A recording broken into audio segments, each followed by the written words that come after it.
How do I message my teacher in Canvas? This is not an incredibly difficult thing to do. Once you get into your course shell, click on Inbox first and then click on Compose a New Message. Once Compose a Message has been selected, this window will pop up. And I'm going to continue in just a minute, but I want to talk about the reason why Canvas messaging is important.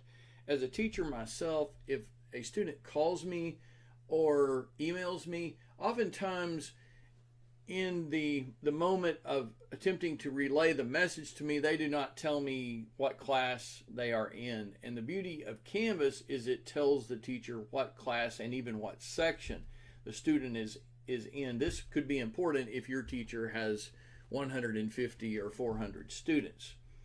Once this window is open, there is a drop-down menu that allows me to select my public speaking class, and then this icon on the right allows me to choose teachers, and I want to message Dr. Mays and say thanks again.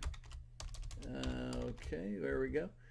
And what I want to say is, Dr. Mays, thank you for allowing me to use your name and course shell in this video. Notice that, there we go, that the section shows up and the class shows up. Everything's good to go. Mission completed. Click send. Done.